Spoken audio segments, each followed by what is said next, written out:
Hello, everybody. Today we have a special surprise. And as you know that I always throw Dino, my beautiful co-host, curveballs, because that's part of the fun. And that's what our podcast's all about, right? Breaking fear and finding freedom. So today he's just decided to do that to me.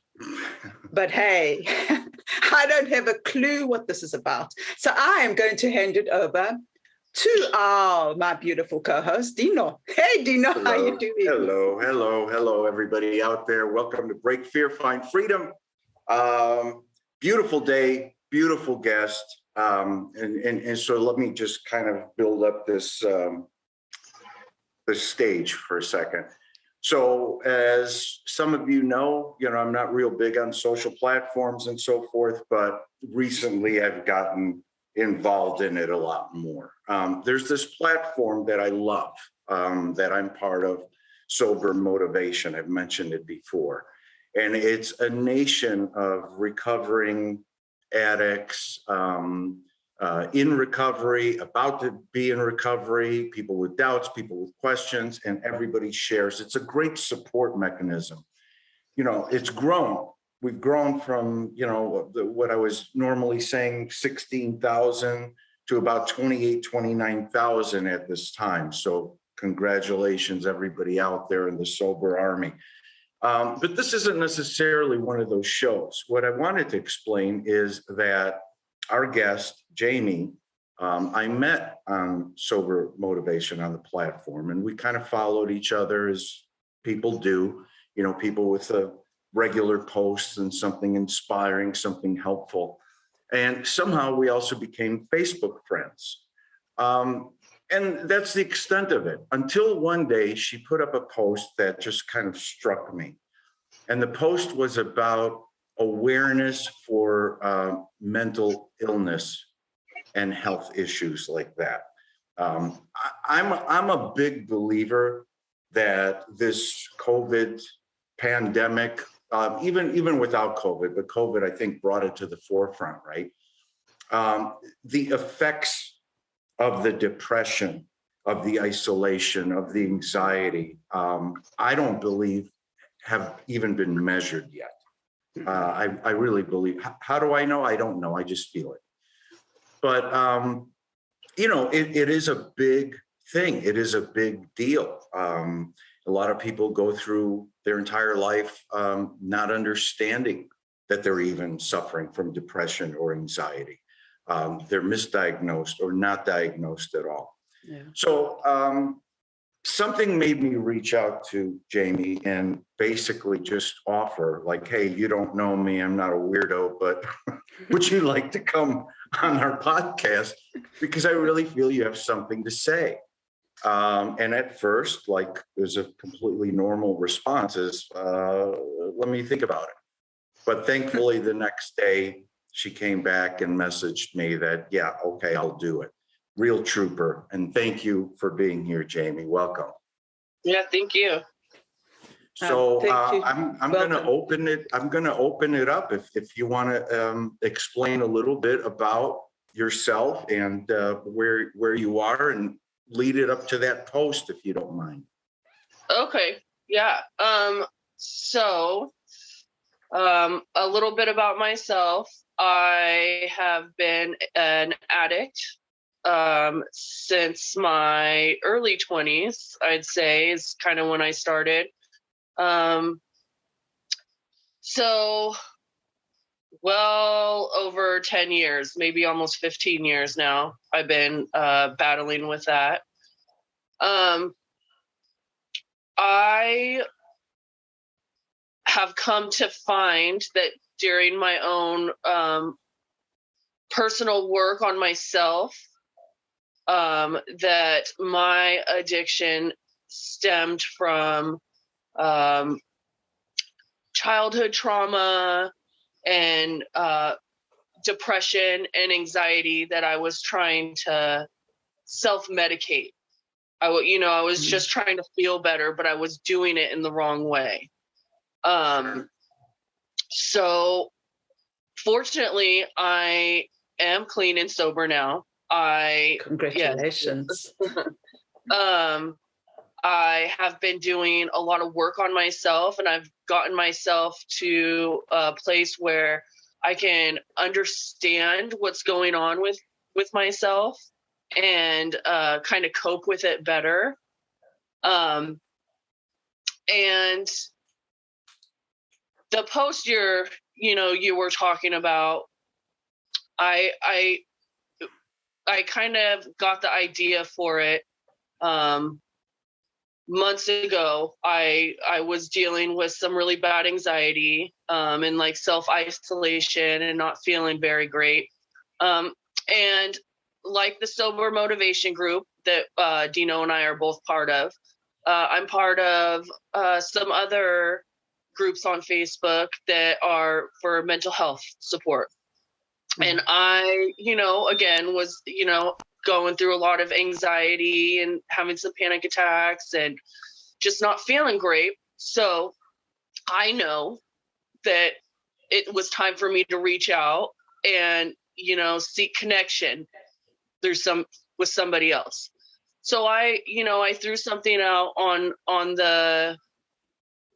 one of those groups, and I had people respond, and, I ended up talking to some really nice people.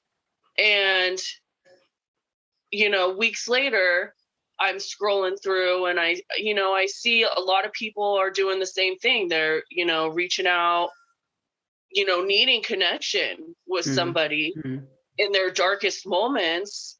And not too many people were responding. There's a lot of likes and a lot of like quotes or whatever else, people will throw it, but not a lot of, hey, I'm here for you and I can help you if you need it. So I saw kind of a need for that. And I almost felt, compelled to help other people through similar situations. So I started a nice little group, and that's what the post that Dino saw was referring to. That's awesome? I mean, I know, Karina, this is right in your wheelhouse. Before you can take over, I'm going to be a little selfish and just say, again, reaffirmation. This is the first time we talk about this, but these social platforms, these posts, a lot of them are just posts, funny thing for the day. And I get that. We all want to laugh and everything. But there's a lot of posts out there that have a lot of meaning. Yes. And have a lot to say. And just like we talk about, there's just so many times where people will gloss over something with a heart hugging emoji or a thumbs up emoji or clap. But like Jamie said, not a lot of people that are just like, hey, how can I get involved? How can I help you? Or I'm going through something as well.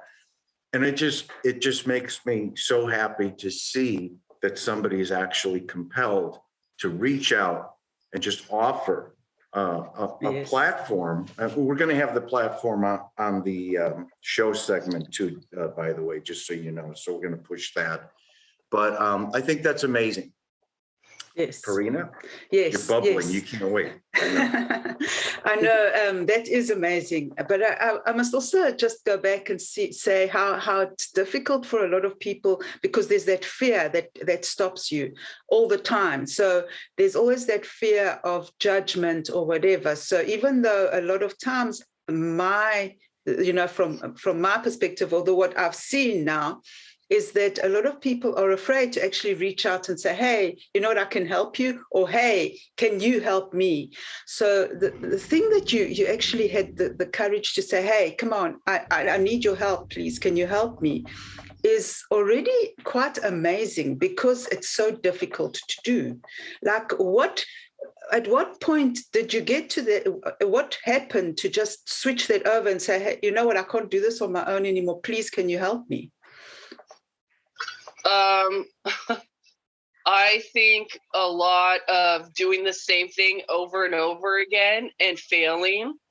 I know through my recovery process that for me, and I'm sure it's like this for a lot of other addicts, sitting with it and not reaching out and talking to other people is dangerous.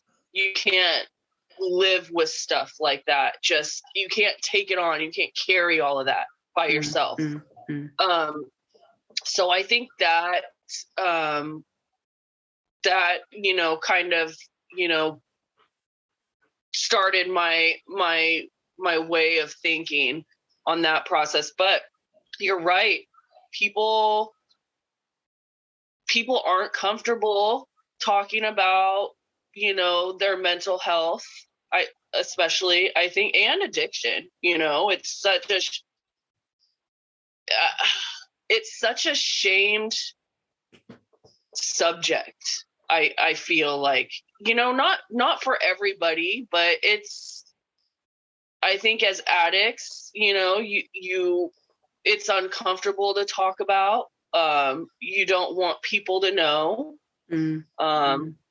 It's embarrassing. You carry some level of shame with it. And same with, you know, mental health issues. In my experience, people who suffer from addiction, maybe not all, but a lot of people that do suffer with mental or addiction also suffer with, you know, mental health issues as well. So, yeah, I think it's so important to talk about, and I feel like sitting with such heavy subjects like that and such life-altering things, just sitting with it and not being able to talk it out with somebody else or have support, it's, you know, it just kind of eats you up inside, and it just makes the problem worse. Yes. Yeah, you know, you probably don't know this, Jamie, but you know, Karina and I have been doing these podcasts for 6+ months, right? And she was the first podcast I did after I wrote my book. And so I did her first podcast, unplugging my book, and there were a few subsequent episodes, right? Somewhere along the line, I was sober, right?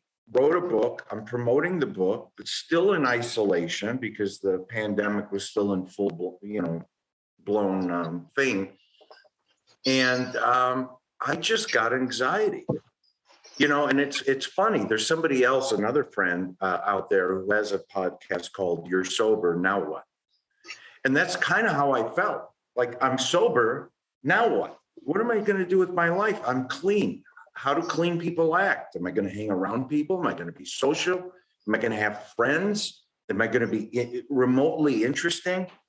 And it was just a very strange thing, but just right at where I'm supposed to be, like, enjoying the book and the success and the feedback from the book, I just like hit a brick wall, and I was petrified. I was like this. In fact, I canceled an upcoming show with Karina, and I was very embarrassed to tell her in the beginning that I don't know what's wrong with me. I mean, I feel like drinking, but I haven't had a drink in, you know, at least a year at that time. And I don't understand what these feelings are, right? But she helped me, full credit to Karina, she helped me to, the way I dealt with it personally, self-serving, but also it was an opportunity to say, you know what, let me recover in public. Let me come back to life on the show. And if you watch progressively the shows, that I was coming out of that funk. For me, like what you mentioned, I believe there's an underlying cause a lot of times to our addiction. Yeah. They sit there and say, okay, you're drinking or you're doing drugs or whatever, just stop. And maybe you will. But what was the cause of you doing all those things? And so, like you, I started doing deep dives into myself and talking about it very publicly, which helped me. how did you find yourself?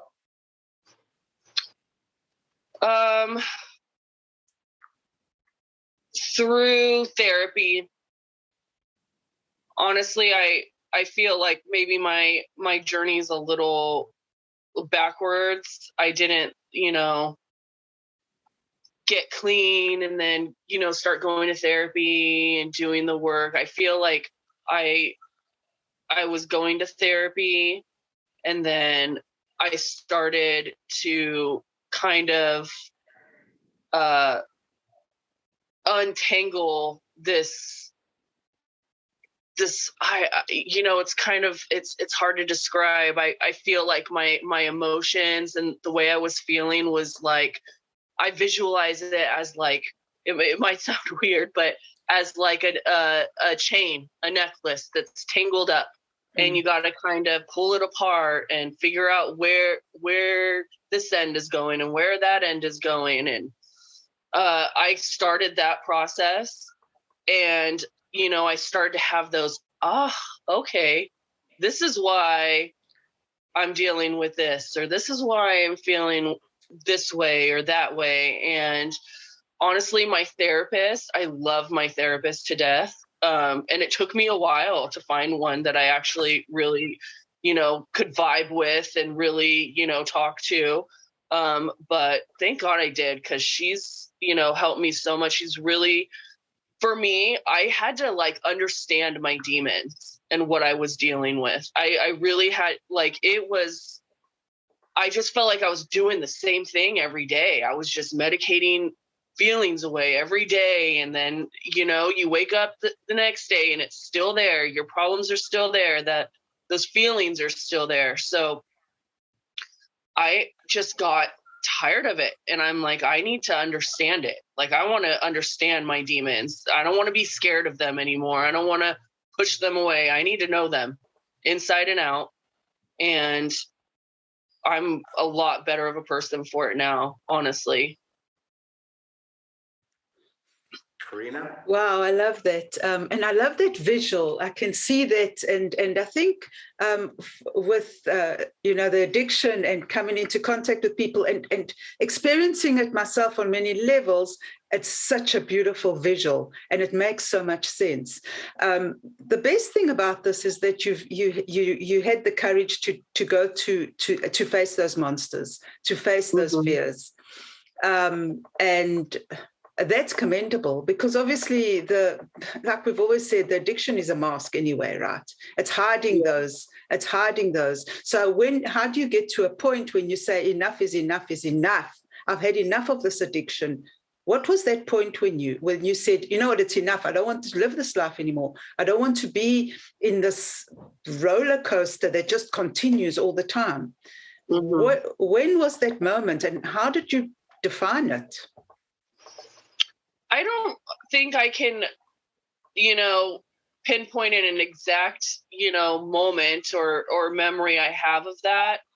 I can tell you that I just got tired of my own crap. I got really tired. And I just felt like I wasn't alive.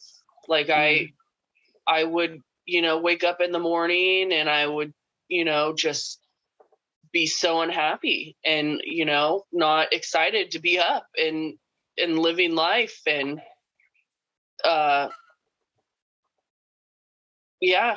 feel like I've hit some really, low points. I've, thought about suicide. I have kids. I have 4 kids. So that's honestly the reason why I never actually did it, but definitely had thought about it several times. So I just got into those really, really low states. And the only way to get out of that is to come up and go and just work through it. And, I just had to put in the work and do it. And now I feel like I've, dealt with all of that stuff. and the, you know, maybe the only good that's going to come of this is, well, my own life, of course, and using it to help other people in similar situations. And I really, really feel that, you know, I talk to people. I talk to almost a new person every single day on Facebook. And it's nice to be able to, you know, just share some of the skills I've learned and, you know, pass them on to other people. And it's nice to, you know, hear back from those people and for them to say, you know, like what you, you know, the suggestions you've given me, it's like, it's helped me. So I feel like that helps me in my own, you know, recovery process as well. That's amazing. One thing, and I personally know, I mean, I personally felt this. Take addiction aside for a second, and let's make this even more universal before I ask this question.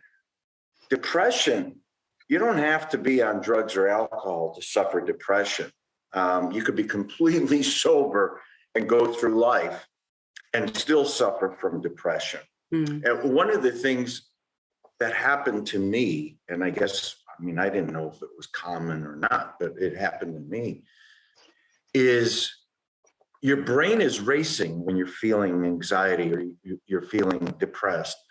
And you want to do all these things, these tasks, let's call them. And you know you should do them. And you're like, I got to do this, I got to do that, I got to. And then part of you is procrastinating. Part of you is saying, well, tomorrow. Well, if I get out of bed, then I'm going to have to take a shower. And I don't feel like I mean, and you're kind of like in this holding pattern in your own mind, at least I was, where literally if somebody didn't take like a cattle prod and just nudge me out of bed, I mean, I could have stayed there for 2-3 days and just literally done nothing. So you give advice now, because obviously you're unraveling your tangled chains, which is really a great title. But what advice would you give to somebody in that proverbial holding pattern to start the day?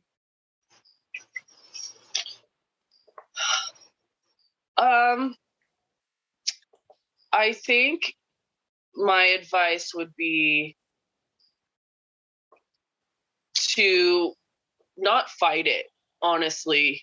And I'm not saying, you know, to sit there and wallow in it and stay in bed for 2 days. But I've learned that it's really important to listen to your body and to your mind. And they're telling you something when you're feeling like that, when you're in those spaces where you're just feeling so low that you don't want to do things, or, you know, you're feeling so overwhelmed, and, you know, I have 1, 2, 3, 4, 5 things to do today, and you know, it's just chaos. And I'd say the most important thing is to take a minute, and it's okay to sit with your feelings and listen.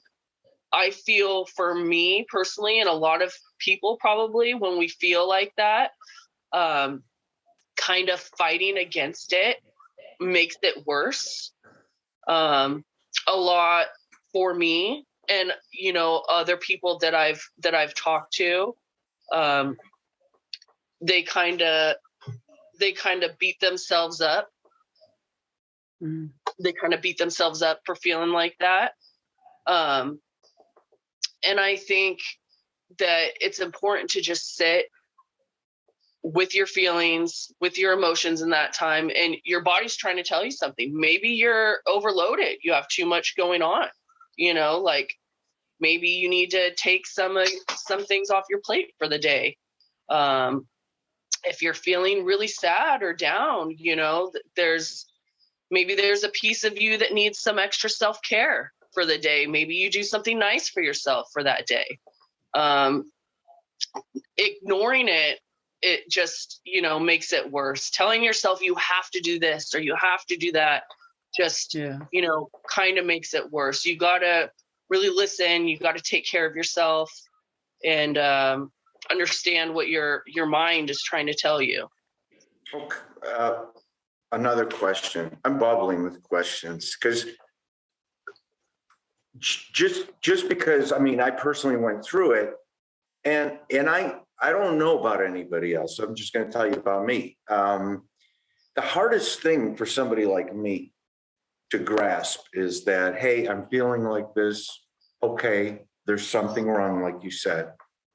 And then my personal experience with calling what I call a therapist. It could be a psychologist, psychiatrist, what have you. Some people are not going to like what I'm going to say, but it happened to me. So I'm just going to say about me.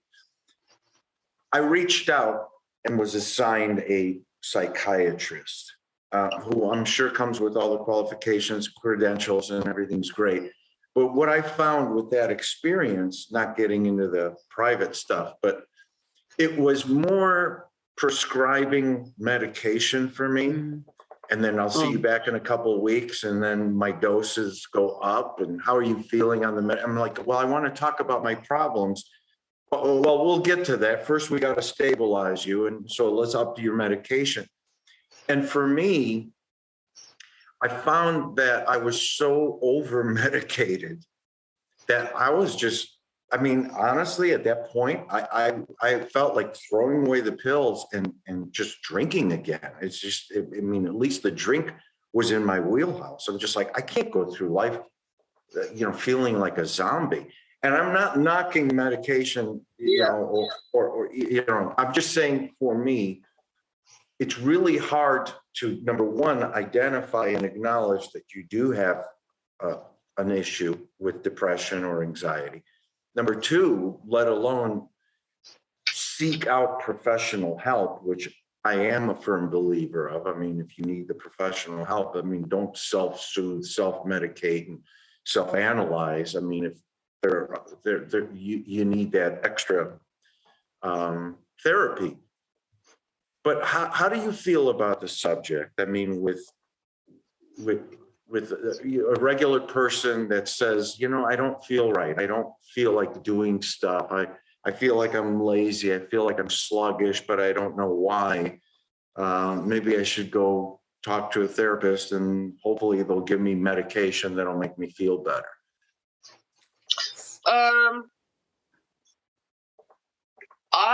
Listen, for me personally, there's no shame in the medicine game. It works for some people and it doesn't work for others.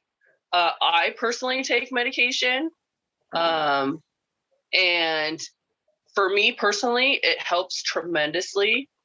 I'm a different person when I don't have my medication.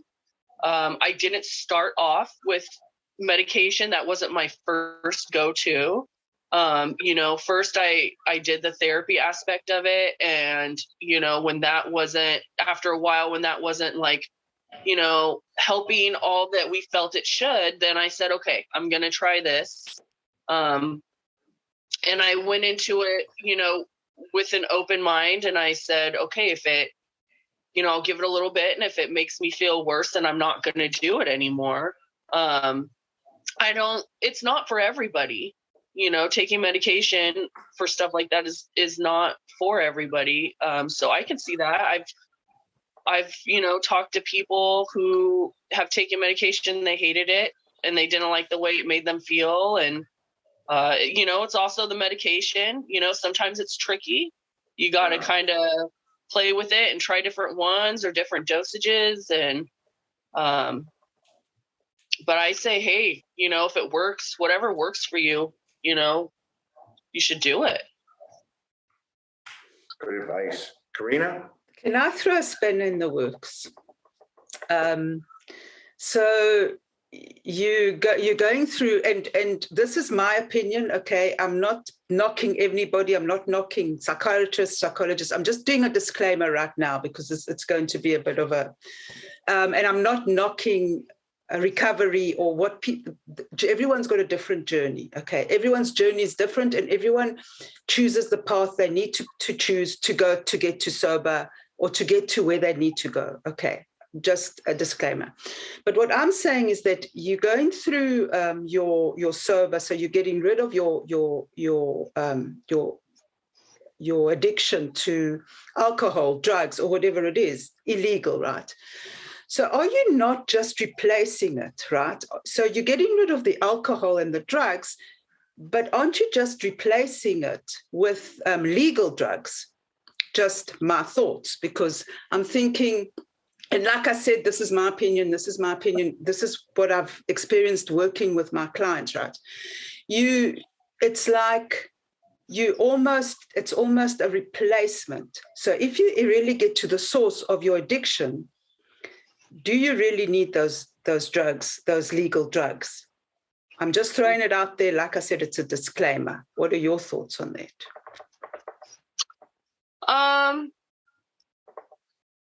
I can understand your thoughts on that. You know, just kind of replacing one thing with another. I'm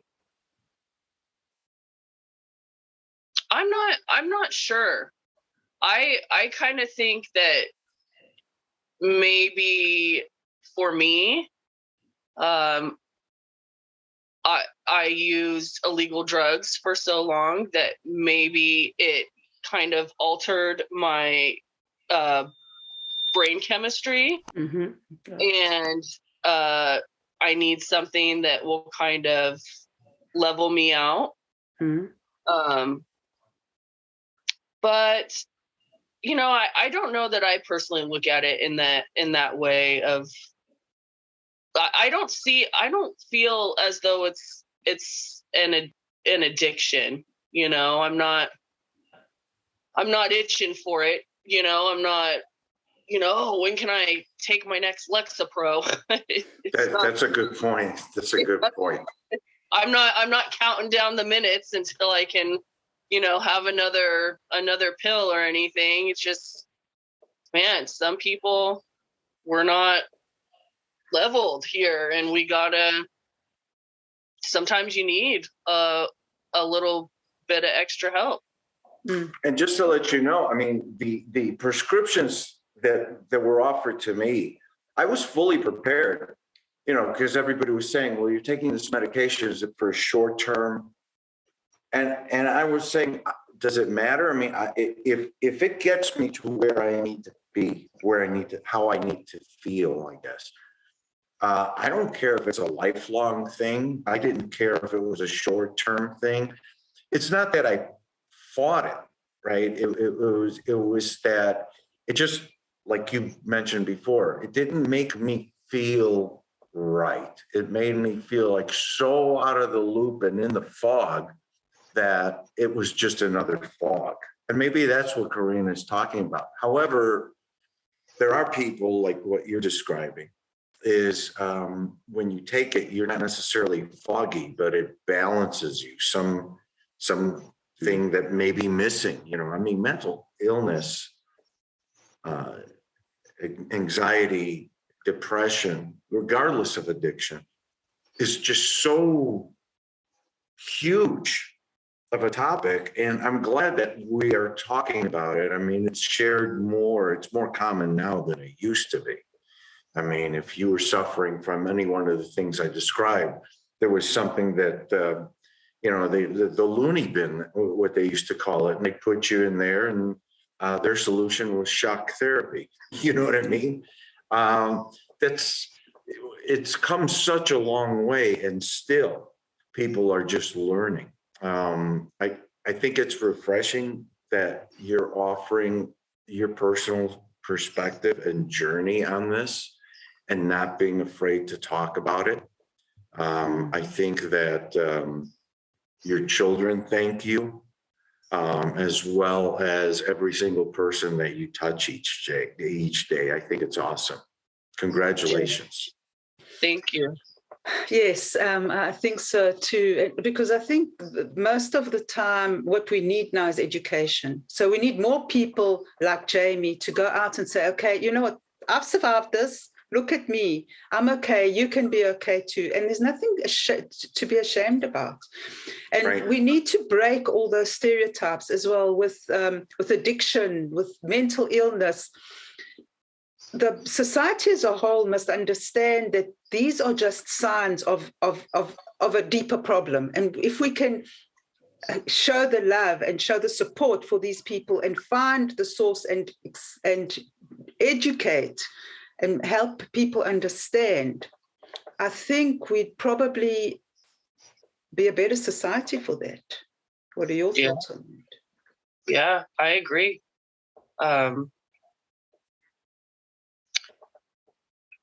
I think that, you know, it's still mental illness is still so hard, you know, for people to just, you know, talk about openly, and for it to, you know, be okay. And I feel like that too. I feel like I have certain people, you know, in my circle that I can talk to about it. And, you know, I have other people who I'm not as comfortable, you know, talking to about it, just because I don't think that they fully understand. I even have family that, you know, I have close family actually that I don't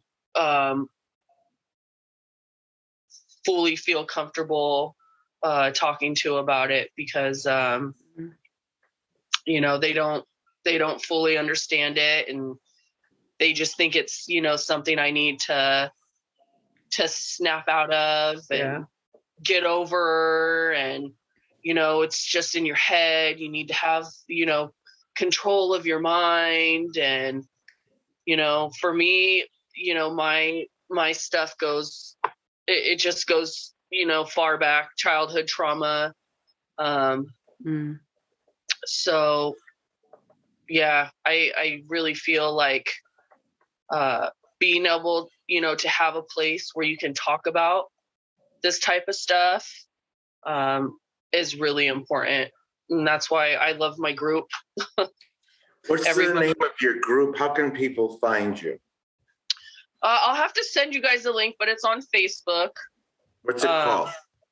Mental Health Support. Mental Health Support on Facebook. And we'll have the link. I mean, seriously, in all things, a single touch can change the world. And it takes somebody brave like you. Again, for whatever the reason, your post touched me enough to reach out to you and invite you on a show. A perfect stranger, in essence, who agrees with you and understands that unless you're going through what you're going through, you can't possibly understand what somebody goes through. I mean, their idea is, well, just snap out of it. You know, I wish, and millions of people around the world wish it was as easy as snapping your fingers. Sometimes it's not, but bringing the awareness to the forefront with platforms where you can talk to one another and share that commonality, I think is just priceless. So hooray for you. Good job. Thank you. Yes. Thank you. I have to ask you one more question. Obviously, our show is Break Fear, Find Freedom, right? And for me, addiction and mental health is just so filled with fear on both sides. A lot of times people are afraid to approach someone with an addiction or a mental illness because they don't know what to do. They're afraid because they're afraid that they might trigger you, or they're afraid that somehow they might get influenced by you, whatever the fear is. How would you break that fear around these issues?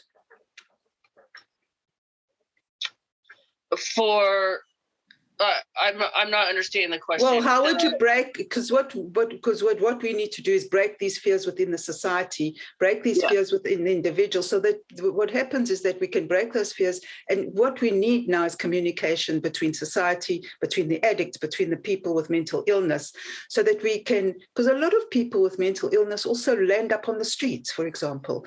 So we can just come to the forefront, break those fears, and lift people up in society and lift society so that so that we can all understand each other. So do you have any thoughts on that?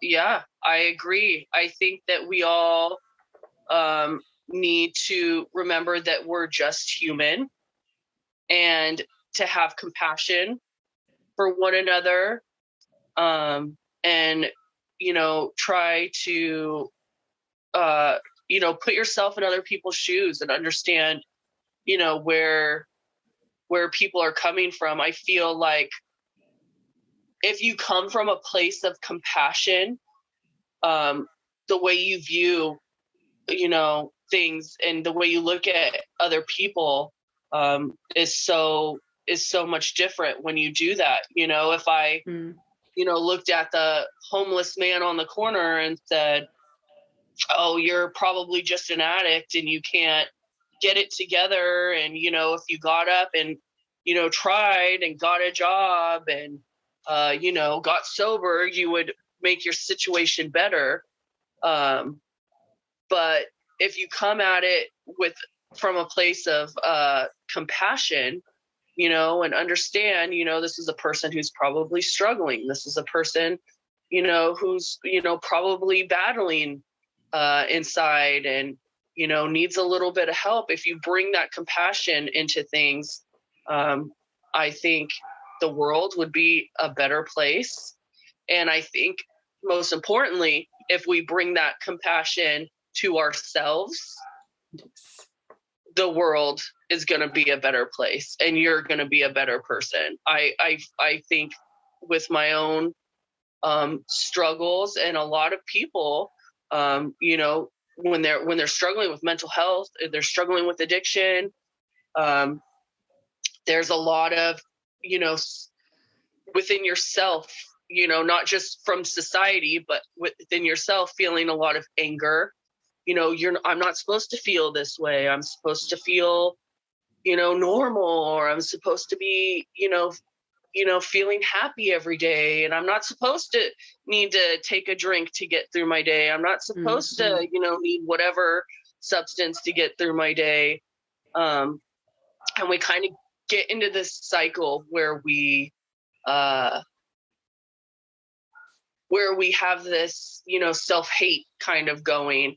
And for me, the way I broke my fear and found my freedom was compassion, having compassion for myself and loving those parts of myself and seeing those parts of myself as, this part of myself, because it's not everything. It's not all of me, but there's a girl in there that suffers with addiction. There's a girl in there that suffers with, anxiety and depression. And, there's a girl in here who suffered from childhood trauma. And if you just, look at, if you can get some separation from that and not feel so engulfed with it and like it's a swarm going on inside of you, and you just look at those different aspects of yourself and say, it's okay, have that compassion and love yourself, and just know that those pieces of you just need to be understood and loved. That's how you heal, just love pretty much is how you heal. Yes. That's awesome. Yes. Awesome. That's very awesome. I love that. And it's a process as well, because how do you do it? You don't start that way, it's a process, one baby step at a time. Until you get to this process where you're like, whoa, you're a beautiful woman. I've like, you're a beautiful woman. You've got potential. Life just opens up, right? And then you can help others do the same, which is beautiful. I love it. Yeah, and let's not discount the power of healing through helping, which is just an enormous battery recharge. That's a new addiction.